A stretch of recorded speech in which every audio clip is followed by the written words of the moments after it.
Laura Bridgman. Imagine growing up in a world without sight, without sound, and eventually without smell or taste. No spoken words, no written letters, almost no way to understand what other people mean. This was the early life of Laura Bridgman, a young girl whose education transformed psychology's understanding of language, learning, and the human mind. At the age of 2, she became seriously ill with scarlet fever. The illness left her completely blind, completely deaf, with severely reduced smell and taste. By early childhood, Laura lived in near total sensory isolation.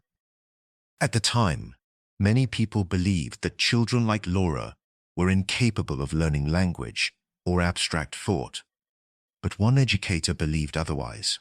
Samuel Gridley Howe. In 1837, Laura was taken to the Perkins School for the Blind, where she was taught by Samuel Gridley Howe. Howe believed that language did not require sight or sound, only consistent meaning and connection. He began teaching Laura using touch. Learning through touch, Howe used raised letters and objects. For example, Laura held a spoon, then touched the raised letters spelling S-P-O-O-N. At first, the letters meant nothing. But one day, something clicked. Laura realized that symbols represented objects. From that moment, her learning accelerated. She learned hundreds of words. How to read raised print, how to write using tactile tools, basic mathematics, religious and abstract ideas. This was revolutionary. Laura became the first deafblind person to receive a documented, systematic education.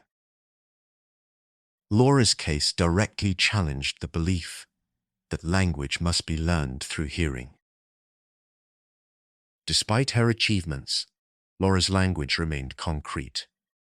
She struggled with complex grammar, fully abstract reasoning. Psychologists later debated whether her early sensory deprivation limited how far language could develop, a question echoed later in cases like Jeannie and Chelsea.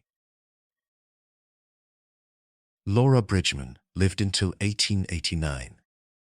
Her education inspired later work with deafblind individuals, most famously Helen Keller, whose teacher explicitly built on Howe's methods. At its heart, Laura Bridgman's story teaches us something powerful.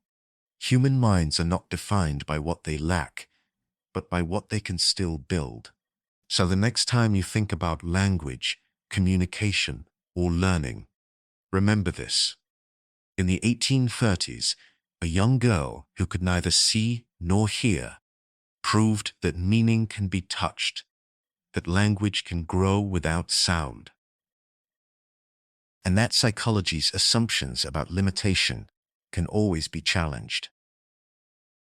If you enjoyed our channel, please click subscribe.